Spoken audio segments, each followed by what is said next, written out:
En 1995, le monde étonné découvrait les images incroyables d'une autopsie pratiquée sur un extraterrestre, soi-disant capturé après le crash de Roswell en 1947.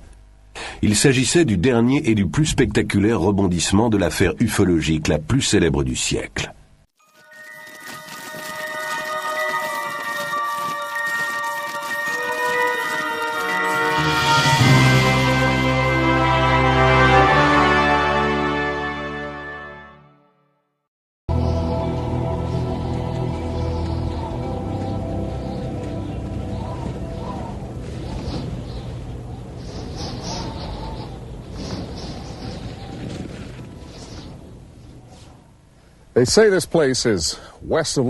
Un coin perdu au fin fond de la campagne.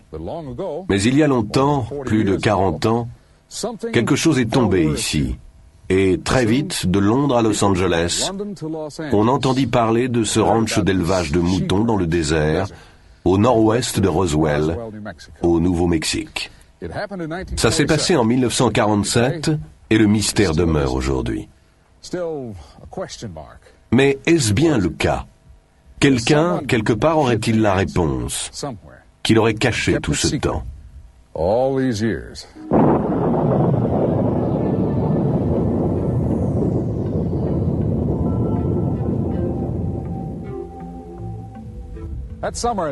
Cet été 1947, on se relevait de la guerre la plus terrible de l'histoire.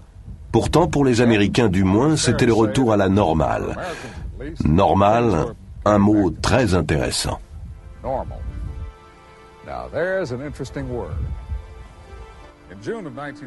En juin 1947, Kenneth Arnold, pilotant son avion personnel près du mont Rainier, dans l'État de Washington, aperçut quelque chose de tout à fait anormal. Par la suite, il décrivit les 9 objets comme un groupe de disques bondissant à travers le ciel, comme des soucoupes volantes. La presse s'en empara, soucoupe volante. Le mot est resté. Et très vite, on aurait dit que plus les journaux en parlaient, plus on voyait de soucoupes volantes. Ici, au Nouveau-Mexique, en juin-juillet 1947, on a vu des observations multiples de ces disques, ou soucoupes volantes. Des observations peut-être réelles, peut-être pas. Et si on les a bien vues, ces lumières ont pu n'être que des reflets, des phénomènes naturels dus à des transitions de température, comme les mirages. Sinon, si c'était des engins volants, à qui appartenaient-ils et pourquoi ici, au Nouveau-Mexique?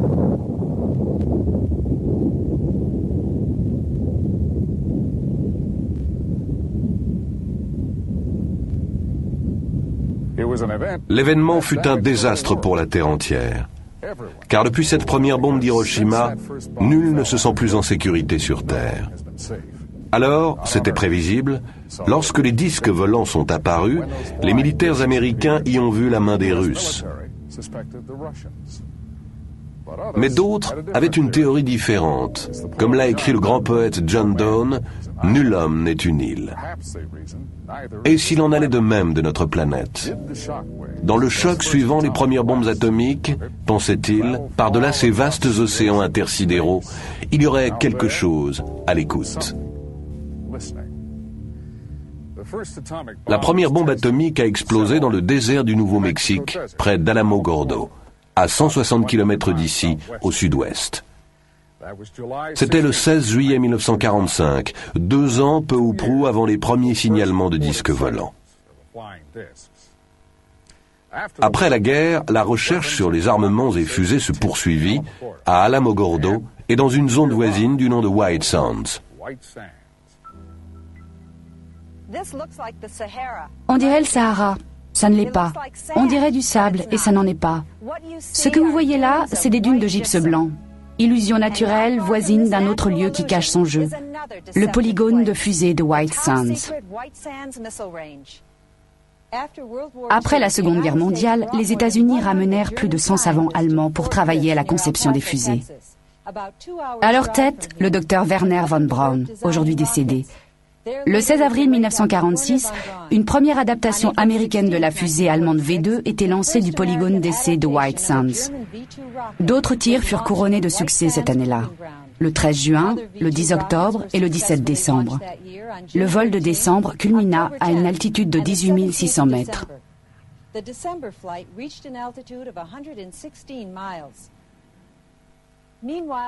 Au même moment, la seule force de frappe à capacité nucléaire au monde était en état d'alerte permanente. Doté de 15 armes atomiques, c'était le 509e groupe de bombardement de la force aérienne de l'armée. Regardez la carte. Vous voyez 3 sites formant un triangle. En bas à gauche, le polygone d'essai. En bas à droite, l'aérodrome de l'armée à Roswell, base du 509e groupe et de son arsenal nucléaire. Et au sommet, le site du crash mystérieux du 2 juillet 1947.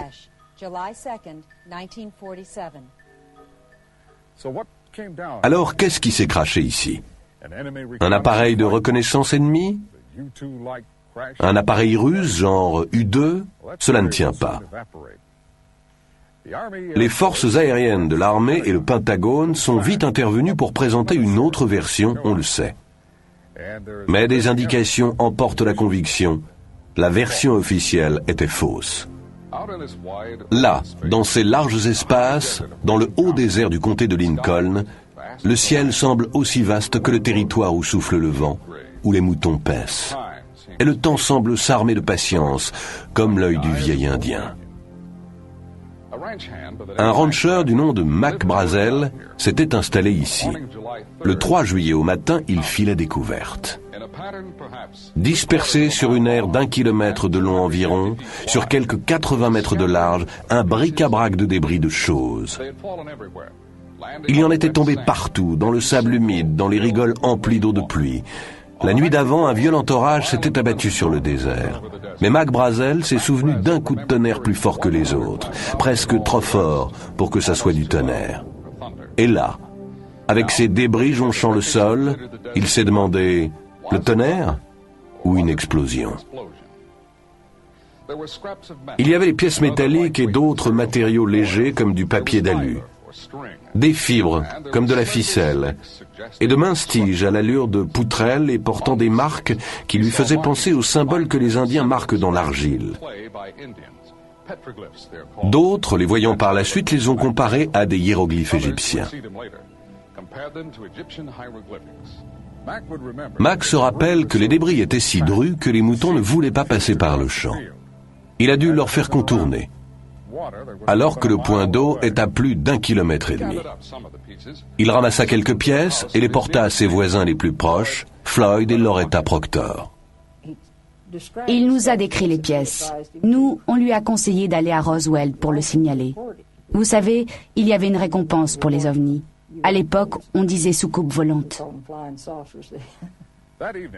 Ce soir-là, après sa visite chez les Proctor, Mac est retourné au champ de débris.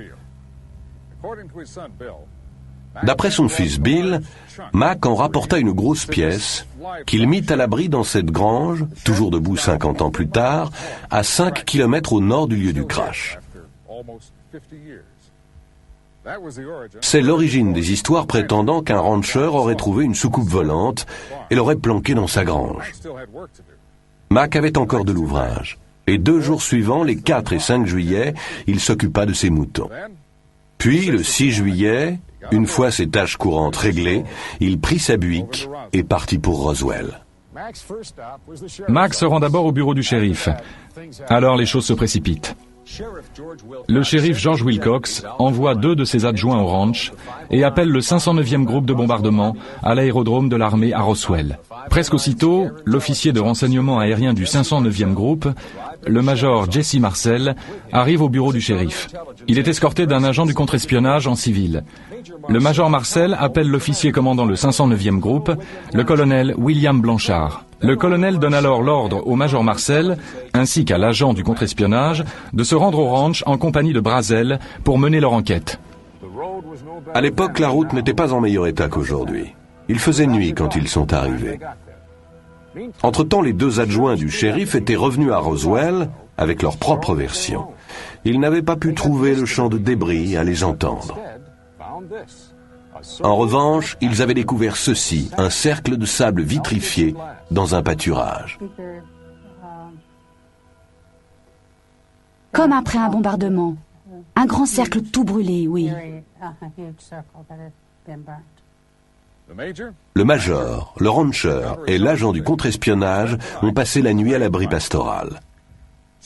Plus tard dans la soirée, le major Marcel est venu ici, dans la grange, avec un compteur Geiger pour inspecter la pièce que Mac avait remisée là. Aucune trace de radioactivité. Le lendemain, 7 juillet, ils ramassent autant de débris qu'ils peuvent en charger dans la buick du major et le fourgon de l'armée. À la fin du jour, ils repartent pour Roswell. Depuis des années, nombre d'enquêteurs tentent de résoudre l'énigme de Roswell. En 1980, le colonel Charles Berlitz, avec William Moore, ont publié leurs conclusions dans un livre. L'incident de Roswell. 10 ans plus tard, de nouveaux faits fascinants ont été révélés grâce aux efforts de Don Schmitt et Kevin Randle. Don est directeur des investigations spéciales du Centre de recherche sur les ovnis à Chicago. Kevin est officier de renseignement avec le grade de capitaine dans la réserve de l'US Air Force. Leur livre, Le crash d'ovnis à Roswell, met en place ces éléments essentiels pour notre puzzle. Don et Kevin sont les premiers à mener une investigation scientifique sur les lieux mêmes des crashs. Ils ont accepté de nous rejoindre ici à Corona, au Nouveau-Mexique, où, autre première, nous apportons des caméras de télévision sur les lieux du crash. Ils nous ont conduits sur un terrain défoncé, sans route. Nous avons rejoint le ranch Brazel par le coin le plus reculé, arrivant au lieu du crash par le nord-ouest. Si jamais endroit se prêtait au secret, c'est bien celui-ci. Début septembre 1989, le Centre d'études sur les ovnis a monté les premières fouilles archéologiques sur le site même du crash de Roswell. On a pris une équipe de 10 membres, 3 scientifiques, 2 à formation archéologique, 2 des laboratoires nationaux. On s'est centré non seulement sur le champ de débris lui-même, mais sur des terrains plus écartés. Nous espérons encore retrouver quelque chose dans des cavités, dans un puits de 2,50 m et dans d'autres lieux marécageux à l'écart du site du crash.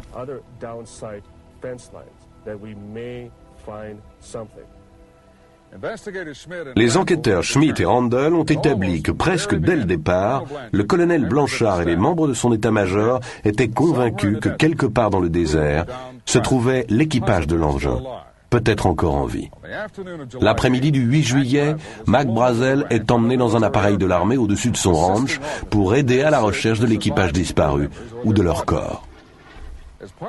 Dans ses recherches, Kevin Randle a retracé l'itinéraire suivi par cet appareil. Nous lui avons demandé de refaire le parcours, cette fois avec une de nos caméras à bord. Pas de doute, le 8 juillet, le 509e groupe de bombardement lance une opération de reconnaissance aérienne. Ils veulent trouver le reste de l'engin. Ils pensent que l'épave doit être plus importante que le champ de débris. La reconnaissance aérienne pouvait servir à ça. L'idée, c'est que, en emmenant Mac Brazel, rancher connaissant bien le terrain, si on retrouvait des éléments de l'engin, il pourrait ensuite les conduire directement sur le site. L'engin a fait une reprise, il a décollé du champ de débris, il a laissé un sillon et pris de l'altitude. Kevin pense qu'il est resté en vol encore quelques secondes après l'explosion. L'engin a fait encore 5 km, puis il s'est crashé au pied de ces falaises rocheuses que vous voyez là. C'est ce qu'on appelle le point d'impact. Ironie, des civils y sont arrivés en premier. Nous avons des descriptions du deuxième lieu de crash, de 3 sources distinctes. Un ingénieur du génie civil, une archéologue, un militaire. Tous témoins oculaires.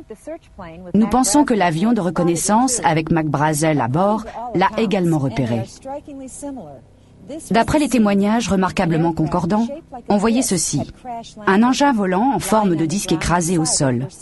Étendu à côté, plusieurs corps d'humanoïdes de petite taille, de 1,20 m à 1,50 m de stature. Ils étaient très maigres, avec une tête trop grosse pour leur corps. D'après les normes du corps humain en tout cas. Pour reconstituer ce qui s'est passé la nuit du 2 juillet 1947, Randle et Schmitt ont élaboré une théorie qui rend compte des 3 sites à la fois. Le champ de débris, le cercle de sable fondu et ce lieu-ci où la soucoupe et ses passagers auraient été retrouvés. Dans la tempête, l'engin a une avarie. Il perd de l'altitude et atterrit ou rebondit au ras des pâquerettes. La chaleur intense qu'il dégage vitrifie le sable. Reprise d'altitude. Mais il ne reste en vol que quelques kilomètres, en difficulté.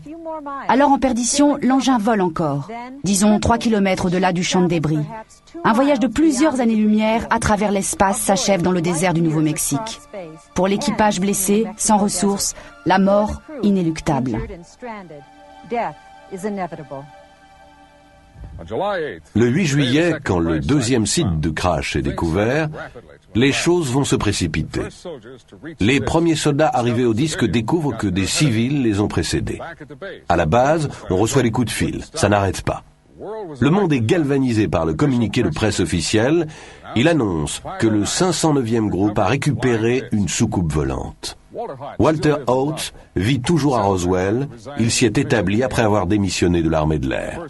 Le lieutenant Walter Haut était l'officier chargé de l'information du 509e groupe. C'est lui qui rédigea le communiqué de presse. Bientôt, on reprocherait au lieutenant son initiative malvenue et son enthousiasme naïf. Je crois qu'on m'a encadré, pas moi seulement, mais le colonel Blanchard aussi. Je ne vois qu'un seul motif. Il voulait occulter l'histoire et garder tout ça secret. Mardi matin, 8 juillet, le major Marcel, officier de renseignement, vient faire son rapport à l'officier commandant le 509e groupe de bombardement, le colonel Blanchard. Le colonel Blanchard donne ordre au prévôt d'établir un cordon autour du champ de débris en postant des gardes pour fermer tous les accès par la route au site du crash. Après quoi, le colonel Blanchard fait son rapport au quartier général de la 8e armée de l'air à Fort Worth. Très vite, le Pentagone dépêche un vol spécial à Roswell, amenant une équipe d'agents spéciaux de Washington.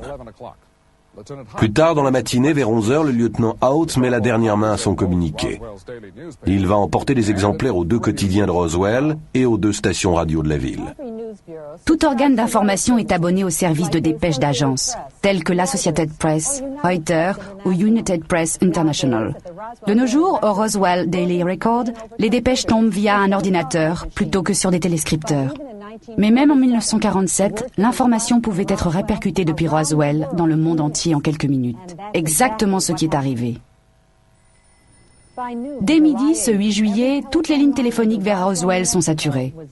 Au 509e groupe même, le colonel Blanchard n'arrive plus à passer un coup de fil à l'extérieur. Inaccessible. Dès 16h cet après-midi-là, Mac Brazel était de retour à Roswell, après avoir aidé la mission de reconnaissance qui avait repéré le 2e site du crash.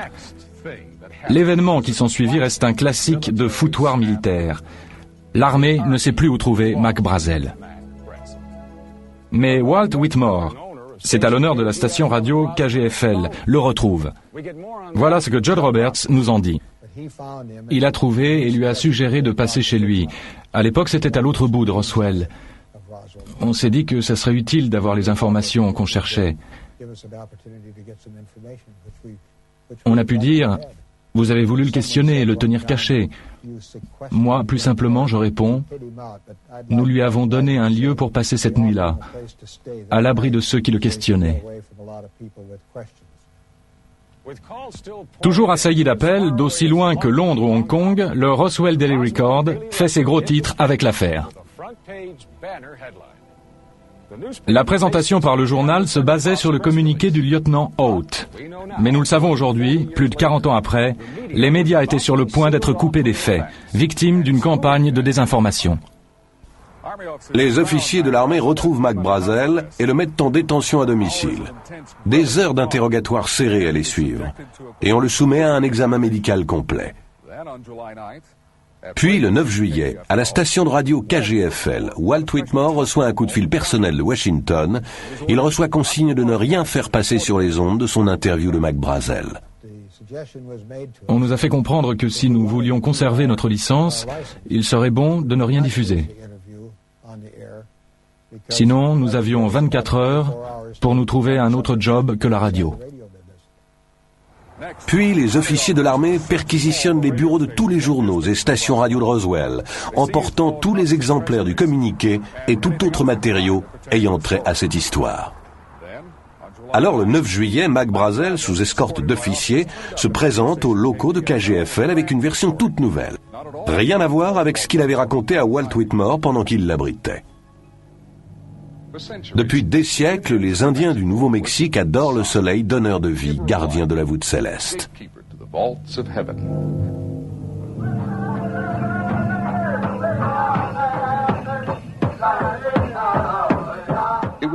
C'est pour en savoir plus sur l'antique culture indienne qu'un groupe d'archéologues s'était rendu dans le désert le 8 juillet 1947 au matin.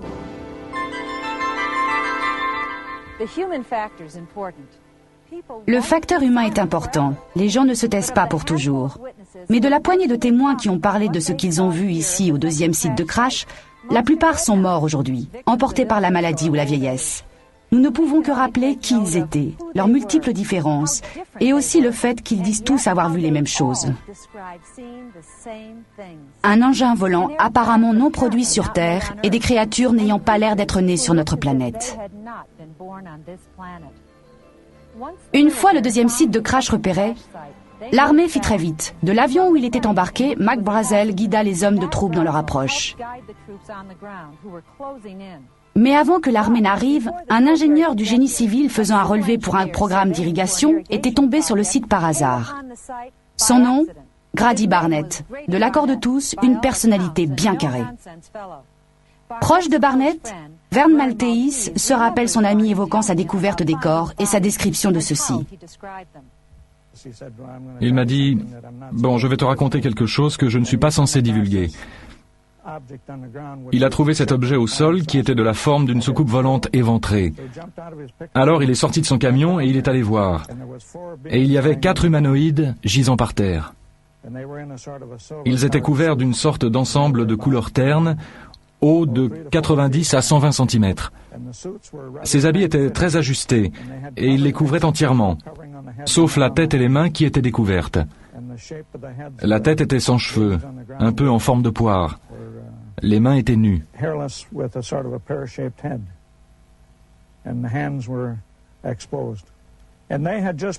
Ils étaient à peine arrivés qu'une équipe d'archéologues s'est pointée, juste après Vern.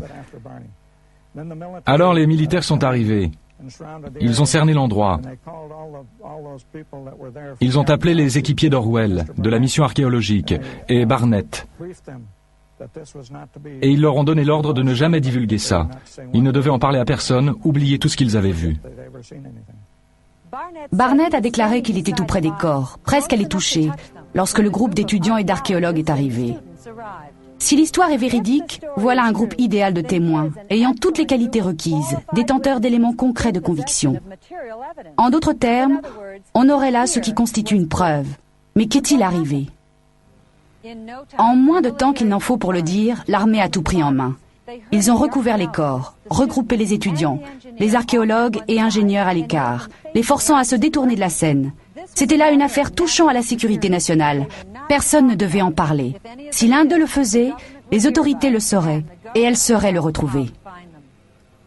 Les hommes de troupe les escortèrent loin du site, les reléguant à l'obscurité.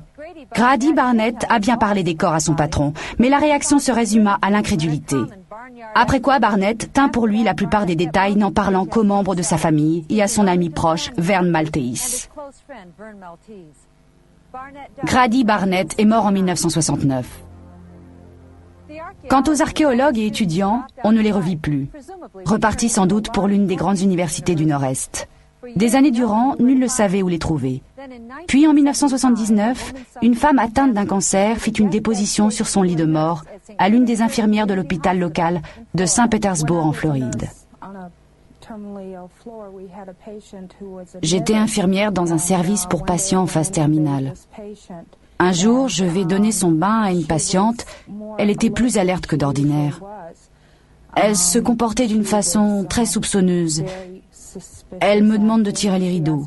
Elle veut savoir s'il y a une autre patiente dans l'autre lit. Je dis non, mais ça m'a surprise.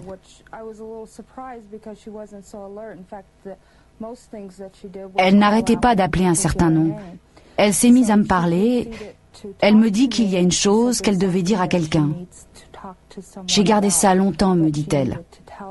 Alors elle m'a raconté que bien avant, elle était partie avec un groupe, collecter des roches. Elle répétait « Je n'étais pas censée être là ». et j'y suis allée. Et encore, si seulement j'avais pas fait ça. Elle me dit qu'ils étaient dehors à marcher, qu'ils sont arrivés à une colline, ils l'ont passée. Et alors ils ont vu un grand objet qui brillait, très gros. Ils ont voulu le voir mieux, alors ils se sont approchés. C'était un gros objet par terre, circulaire. Et par terre, il y avait des sortes de couvertures. L'un des gars de l'équipe est allé voir, retirait des bâches. Et elle m'a dit qu'il s'agissait d'êtres tout petits. Elle ne pouvait pas le croire. Vraiment des êtres de petite taille. Ils avaient des têtes très grosses, de très grands yeux.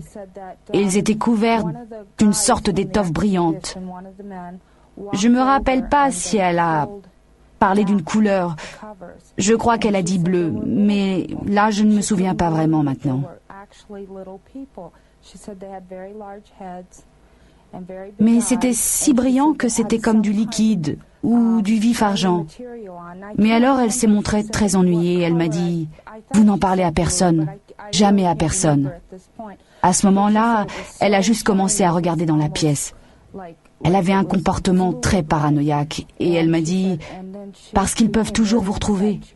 Et moi, qui peut toujours nous retrouver? Elle m'a dit « Les autorités ».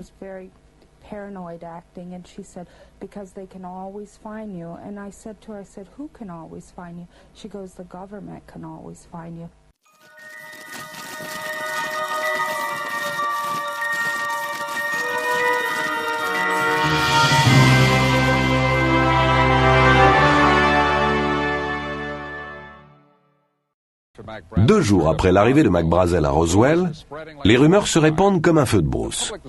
Le public pouvait penser que le Pentagone était foudrage et que le général Roger Ramey en prenait pour son grade. Contrairement à l'opinion du public, c'était là le résultat d'une campagne de désinformation soigneusement orchestrée. Ramey était l'officier commandant la 8e armée de l'air à Fort Worth, le quartier général chapeautant le 509e groupe. Avant que le 509e groupe n'engage la collecte des pièces et la recherche des corps, le quartier général de la 8e armée de l'air avait contacté le Pentagone. Le matin du 8 juillet, le vol spécial était organisé qui amenait une équipe d'experts du contre-espionnage de Washington à l'aérodrome de l'armée à Roswell. Le général et le Pentagone allaient sceller le couvercle. Préparant soigneusement une version occultant les faits, le général Ramey donne ordre au colonel Blanchard, commandant le 509e groupe, d'envoyer son officier de renseignement, le major Marcel, à Fort Worth. Marcel apporta au général des éléments de débris rangés dans une caisse. Laissant la boîte sur son bureau, le général conduit alors le major dans une autre pièce, lui proposant de consulter une carte. À leur retour, la caisse a disparu. À la place, on a un vieux ballon météo. Alors le général Ramey fait entrer les journalistes. Une simple erreur, déclare-t-il. Le major Marcel et le 509e groupe s'étaient trompés. Et le général ajouta que ce type de ballon était d'un modèle nouveau, à faire classer dès le milieu de l'après-midi. Mais, nous le savons maintenant, des éléments de débris avaient été livrés au général, plus tôt ce même jour. Si c'était juste un ballon, pourquoi ne pas le dire tout de suite, mettant fin à la question et rassurant du même coup le Pentagone? Le docteur Jesse Marcel Jr. avait 11 ans lorsque son père, le major Marcel, rentra une nuit avec une cargaison d'objets étranges dans sa voiture. Le docteur Marcel s'est établi aujourd'hui à Helena, dans le Montana. Il se souvient que son père l'a réveillé vers 2 heures du matin pour lui montrer, ainsi qu'à sa mère, ce qu'il avait trouvé. Ce qui était vraiment exceptionnel, c'était des marques sur une partie des pièces de l'épave.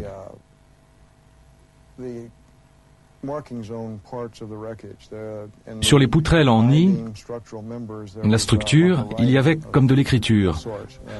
Je me souviens, j'ai pensé à l'époque que c'était comme des hiéroglyphes. Mais ça n'était pas vraiment ça, plutôt des formes et des symboles géométriques, sur la face interne de la poutrelle en nid. Elles avaient une couleur violet métallique, comme gravée dans la matière même. C'est le plus singulier, ce qui distingue ça de débris plus banals. Je sais parfaitement que ça n'était pas un ballon sonde ou un réflecteur radar, comme l'armée de l'air l'a affirmé. Parce que, même tout jeune, je connaissais l'aspect d'une mire radar ou d'un ballon sonde. Puisque c'est la version qu'ils ont présentée pour se couvrir, avec une insistance peu banale, je savais qu'il devait y avoir quelque chose d'exceptionnel dans tout ça. Alors j'en suis venu à réaliser que ça ne venait pas de notre monde.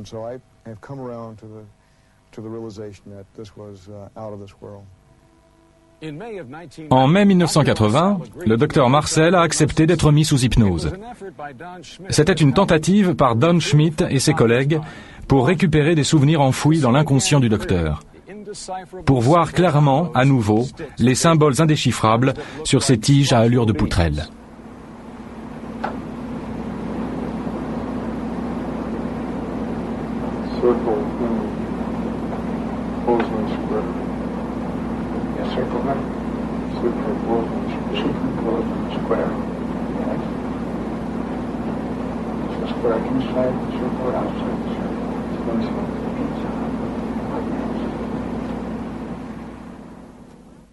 Ici, sur le champ de débris, pendant que le général diffusait la version du ballon sonde, des escouades de soldats étaient toujours à charger des brouettes. Vous vous rendez compte? Des barrages routiers, des mitraillettes et au moins 16 hommes avec des fourgons. Pour récupérer un ballon comme ça? On a retrouvé d'autres ballons sondes ramenés par des civils. Ils étaient assez petits pour être rangés dans le coffre d'une voiture.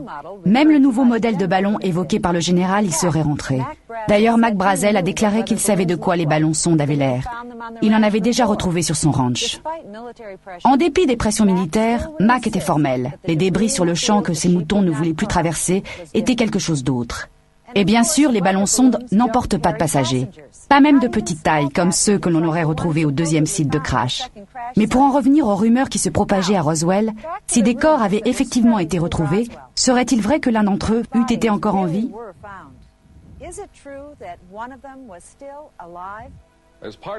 Pour leurs investigations, Don Schmitt et Kevin Randle se sont entretenus pendant 2 ans avec plus de 250 témoins en rapport avec le crash de Roswell. Ils ont écarté les témoignages de seconde main.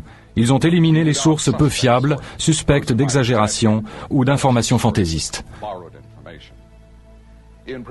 Pour la préparation de ce documentaire, nous avons enregistré des entretiens avec plus de 25 personnes dont les antécédents ont été vérifiés et soigneusement passés au crible. Nombre d'entre elles ne se sont jamais rencontrées. Et pourtant, leurs versions s'accordent toutes. Chaque élément du puzzle venait s'encastrer, rien n'indiquait une collusion. Jack Rodin a grandi à Roswell. Il y vit toujours. En 1947, son père, photographe professionnel, était de ceux qui suivirent l'affaire.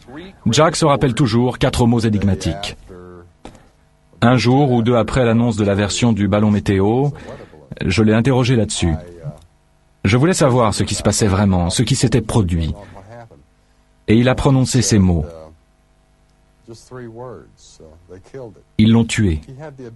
Il avait ce pouvoir de dire plein de choses en peu de mots. Des mots qui pouvaient se comprendre de plus d'une façon. Je lui ai demandé, tu veux dire quoi? Ils ont tué l'affaire?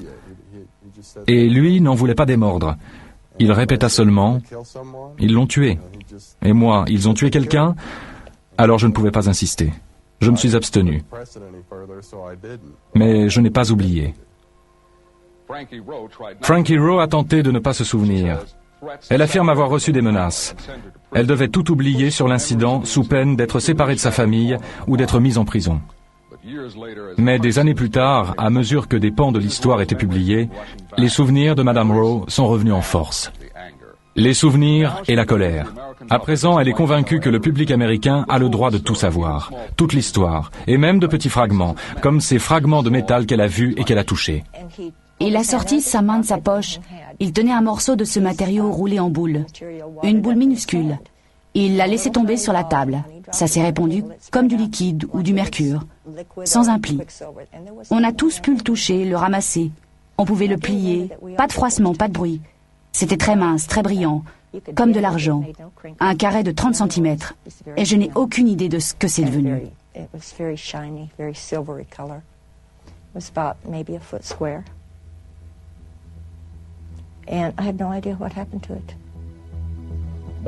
Plus de 40 ans ont passé depuis le crash.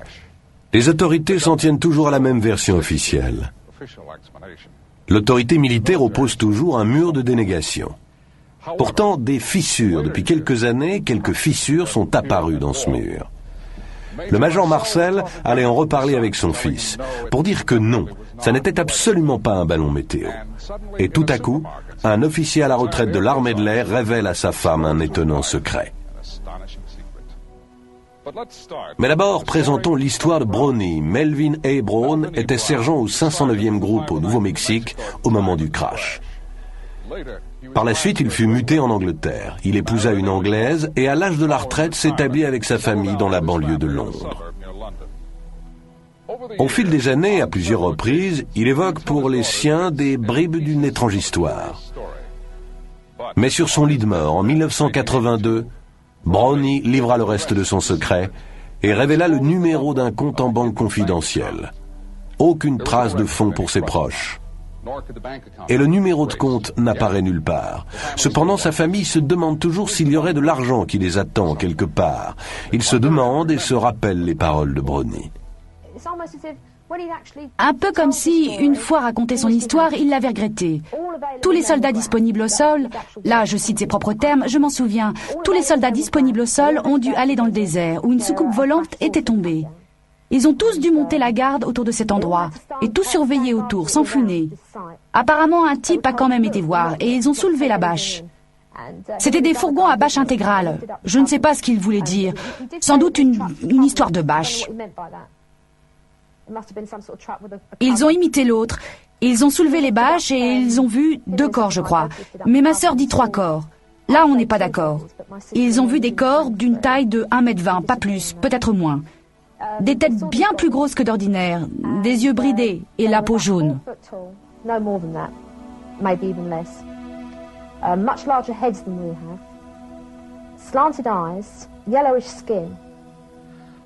Bien loin de Londres, dans le comté de Lincoln, au Nouveau-Mexique, nous avons voulu joindre un témoin insaisissable qui a une histoire encore plus incroyable à raconter. Nous l'avons retrouvé ailleurs. Nous nous sommes engagés à ne pas révéler ses coordonnées. Il s'appelle Glenn Dennis. Et en 1947, il était entrepreneur de pompes funèbres, dirigeant l'entreprise de pompes funèbres Ballard à Roswell, au Nouveau-Mexique. Ici à Roswell, l'après-midi du 8 juillet, les pompes funèbres de la ville se mirent à recevoir des appels émanant de l'hôpital de la base aérienne. Il s'agissait des questions sur la préservation des tissus, l'effet de tel ou tel produit sur les tissus. Et des sociétés à Roswell reçurent commande d'une importante quantité de neige carbonique. Après 4 ou 5 coups de fil reçus aux pompes funèbres, le responsable conclut qu'il devait y avoir eu un crash avec mort d'homme à la base aérienne. C'était le début de l'histoire la plus remarquable liée au crash de Roswell. Voici l'homme dont nous parlons. L'entrepreneur de pompes funèbres, Glenn Dennis. En 1947, il était directeur de l'entreprise de pompes funèbres Ballard à Roswell. Ces coups de fil formaient les préludes de menaces de mort.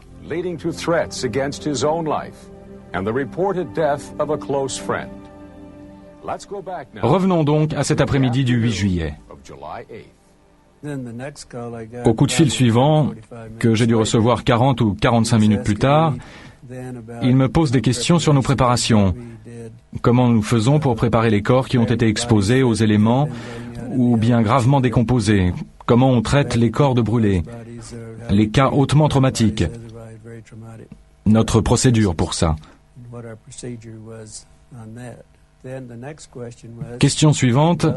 Que feriez-vous pour ne pas modifier la composition chimique des corps, ne pas détruire de sang, ni rien de ce qui pourrait s'avérer fort important par la suite? Quelle procédure vous suivez? Qu'est-ce que vous faites? Est-ce que ça modifie la composition sanguine, etc. Là, j'ai su que sans doute il s'était passé quelque chose, qu'il ne voulait peut-être pas annoncer. La mort d'une personnalité ou autre, qu'il ne voulait pas... Enfin, aucune idée de ce que ça pouvait être, mais je les ai aidés. Je leur ai dit, je peux venir vous aider, si vous avez ça, je peux vous aider. Et l'on me répondit, non, c'est pour plus tard, histoire de savoir comment procéder. future, in case this should happen in the future, he said, this is something we need to know so we'll know how to proceed. Des questions sur les produits, les tissus, la préservation du sang et autres fluides physiologiques. Des questions bien bizarres. Si les médecins de la base étaient en train d'autopsier les restes, au moment de ces coups de fil, il s'ensuit que dès le 8 juillet, les corps avaient été enlevés du deuxième site du crash et déposés à l'hôpital de la base, ce qui correspondrait à des détails clés du récit du sergent Brown. La version de Glenn Dennis corrobore ce que dit le témoin Frankie Rowe. Il pensait que celui qui était en vie avait été emporté à l'hôpital de la base. Et un de nos amis, le mari d'Aris, travaillait là. Il a vu un personnage entrer.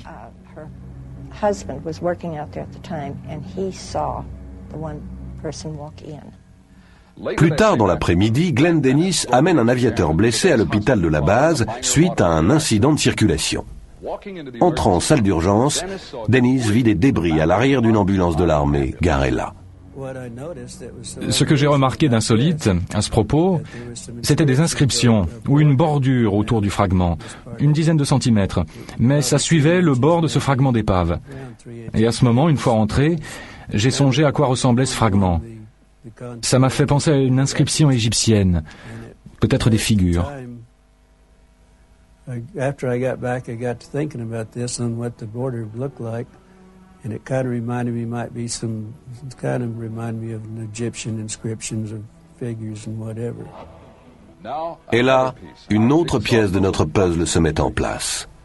Il semble que les médecins étaient en plein examen des corps lorsque M. Dennis est entré dans la salle d'urgence. Ils étaient assistés par une infirmière dont il nous dit que c'était une proche amie. Une des infirmières, lieutenant du corps des infirmières que je connaissais très bien, elle était très remontée. Elle m'a dit « Comment tu es entré ici? Qu'est-ce que tu fais là? Sors d'ici tout de suite, ou tu vas avoir de gros ennuis. Sors vite fait. » L'infirmière s'éclipse dans une autre pièce, sans doute là où l'autopsie était toujours en cours. Mais de gros ennuis attendaient Glenn Dennis, à cause d'une remarque faite à un officier qui le bloqua à la sortie. J'ai dit, on dirait qu'il y a eu un crash. Et puis encore, je vois des débris dans les ambulances. C'est sans doute là que je me suis attiré des pépins, juste là. Il me dit, un instant s'il vous plaît. Et il va à la porte, fait signe, et là 2 types de la police militaire débarquent. Il leur dit, vous me sortez ce gars-là et presto. On prend le hall pour sortir et j'entends une voix d'homme qui fait, j'en ai pas fini avec lui. Vous le ramenez.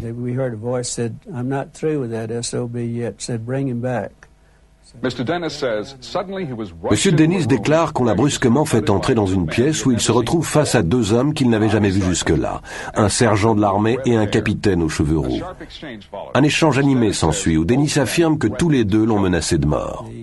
Le capitaine roux me dit, il n'y a pas eu de crash ici. Vous n'avez rien vu. Vous n'allez pas envie de raconter quoi que ce soit à qui que ce soit. Vous n'avez rien vu. Si vous faites ça, vous allez avoir de gros pépins. Bon, moi j'étais un peu remonté. Je n'aimais pas la façon dont il m'avait traité au début. Je lui fais la remarque. Écoutez, moi je suis civil. Vous ne pouvez rien me faire. Allez au diable. Ce furent exactement mes paroles. Je m'en souviens très bien. Alors le sergent noir m'a dit, « Te fais pas d'illusions, petit, ou quelqu'un ira ramasser tes os dans le sable. »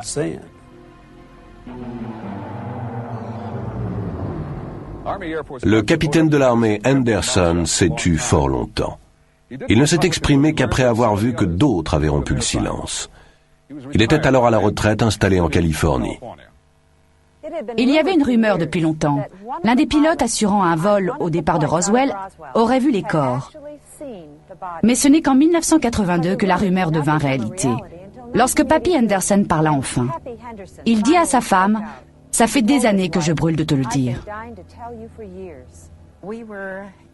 Nous étions à l'épicerie à San Diego, où nous vivions depuis des années, et à la caisse, là, un journal. Le Globe, je crois, avec toute une histoire sur l'affaire. D'ailleurs, j'ai gardé les journaux. Il a jeté un coup d'œil et il m'a dit « Ça fait des années que je veux t'en parler. » j'imagine que si ça sort dans les journaux, alors ça n'est plus top secret. Alors nous avons acheté les journaux, on est allé à la voiture et il m'a dit « Lis ça ». Et j'ai lu ces articles. Il m'a dit « C'est une histoire vraie ». Et encore, non seulement je le savais, mais c'est moi le pilote qui a convoyé la soucoupe crashée jusqu'à Dayton dans l'Ohio. J'étais abasourdie. Et si ça n'avait pas été papy, sans doute que je ne l'aurais pas cru. Mais il était très sûr de son fait. Et il me disait toujours la vérité, sans le moindre faux fuyant. Alors je l'ai cru. Mais à l'époque, si on disait qu'on avait vu un engin intergalactique ou une soucoupe volante, votre réputation était faite. Une cinglée. Alors, on n'en a pas beaucoup parlé. Mais ça faisait des années, quand on lui demandait ce qu'il pensait des soucoupes volantes, sa réponse était toujours « pas de fumée sans feu ».